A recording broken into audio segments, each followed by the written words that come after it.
Good morning. Still morning, right? Yeah. Good morning to you too. How you doing this morning? I'm feeling pretty dang good, man. And you should be, considering where you are and the surroundings that you're in right now with the Laker organization. And I'd like you to talk about your position with the organization, with this team, and are you in a little bit of awe today? Yeah, just to kind of see it all come together. We spent a little bit of time together this past weekend in Vegas, so it was good to kind of, hang out with the guys before things got pretty serious. So really good time, really good for the soul and for the mind.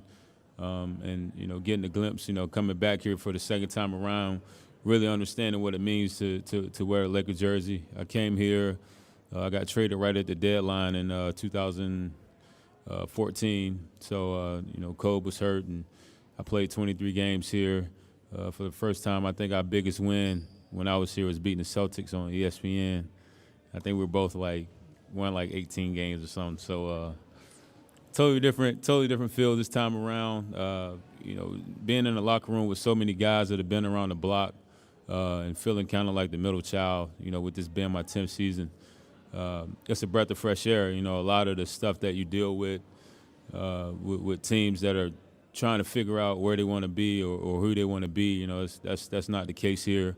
It's all or nothing, and it's not a better situation you want to be in. Hey, Kent, Kyle Goon from Southern California News Group. Rob told us last week that the team is on track to be 100% vaccinated by opening night. I know in the spring you were one of the players who expressed maybe some skepticism. LeBron said he was skeptical, did some research, decided to get vaccinated. I was wondering if something similar happened to you or what changed your mind. Yeah. Early on, I'm a big health advocate. I do everything I can to take care of my body.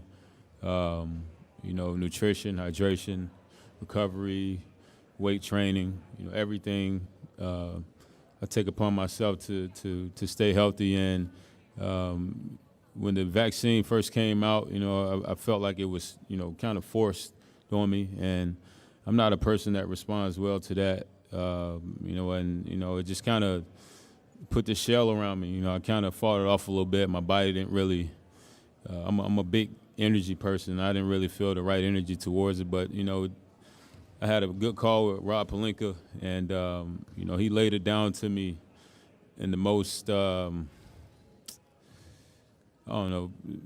most fairly honest way that I ever heard. And to pass up an opportunity like this, to be on a roster with so many greats, especially during my era, it'd be a hard opportunity to pass up. And then at the end of the day, what helps me sleep about, I have my first dose, get my second dose here in a couple weeks. But what helps me sleep at night is that, I made the decision, for myself, and I just didn't get it because, I was told to. So at the end of the day, man, I've made a ton of sacrifices playing this game of basketball, and that's what this game is all about. So, once I got it, I just kind of, it's good that I can kind of put it behind me now and really focus on basketball. Hey, Ken, you shot a career-high 41% on threes last season. How much work has gone into developing and improving your shot, and what do you think about the quality of looks you're going to be getting around LeBron, Russ, and AD? Yeah, it was I'm not really a guy that looks at stats throughout the year, but, once it was coming to a close, I kind of realized who I were and what that meant, not only for the team I was a part of, but, my career. And as you get older, that shooting becomes a staple. And, for me, it was just learning more about the game, learning more about the science behind, shot preparation, which shots to shoot. It plays a big part of it as well. I mean, if you shoot every three that you get, probably won't shoot 40%, but just getting into the right spots, getting into the passing lanes, understanding the strengths and weaknesses of your teammates. If my teammate's going left, it's a harder pass. So, getting in a better position for him to find me and being prepared for that, staying on balance, all those things and I'm still working on that. I only shot 3 a little less than 3 threes a game last year. I look to kind of, get that up a little bit with the opportunity that I'll get with Russ, Bron, AD. Rondo was a great passer. Probably double teams from Carmelo. I mean, I can go down the list of just what may happen and where I may get my threes. It's kind of how I see the game now. So I'm looking forward to it. Obviously we can't skip steps. There's so many things that go into being, a championship team, and I'm just looking forward to that challenge and watching it all come together. Hey, Kent, right in the middle here. This team lost some perimeter defensive talent from the last couple of years, and you've guarded all types of players throughout your 10 years. Just wondering what you think is the most important aspect on that end from what your skill set is and how you fit on that end with this squad. I think it's going to be paying attention to detail, as a unit. Obviously, you can have a lockdown defender, one lockdown defender, but if there's no rim protection, if there aren't, 4 other guys on a string, shrinking the floor, in passing lanes, then none of that really matters. I think the best defensive teams have players highlighted because, there are other guys around them that make them, make his job easier. This league has so many talented scorers. I played with 2 of the best, the past 2 seasons with Dame in Portland, and then obviously Steph with the year that he had. There isn't one player, one guy that could contain them.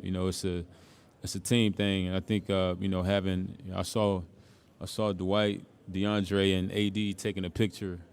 Those 3 guys standing beside each other, and that's just as a guard, as a defensive guard, that's just all you want. You could be aggressive out in the perimeter and just funnel those guys to the rim, and if they finishing over them all night, and you live with it. But the chances of that, 7 feet at the rim all night, that's just good luck. Yeah, you said earlier Rob was as honest as you've heard about the vaccine. It might help others who are listening to this to know what that honesty entailed. What did he tell you? Well, I mean, at the end of the day, man, you want to live your life, right? You don't want to have this whatever it is looming over your shoulder, and having you view the world differently. I mean, whatever you can do, and it wasn't really pertaining to the vaccine per se. It was just kind of a life philosophy. Whatever you can do, life is going to be stressful anyway, regardless of what walk of life you come from. It's going to be trials and tribulations, but whatever you can do to just, get rid of some of the distractions and just live your life, continue to do the things you do. Like, I'm going to continue to take care of my body. I'm going to continue to put the right things in my body. I'm going to continue to do all those things, but I got, one big monkey off of my back, especially pertaining to my job and what it would cost not being able to play in a gym inside of the whole state of California or New York. I could sleep well at night knowing that I don't have to deal with that. So for me, that's just what it is. I want to live to see 130. So if I don't get this vaccine, I got that kind of stress on me, then there's no way. Was it a condition of you coming here that you get the vaccine?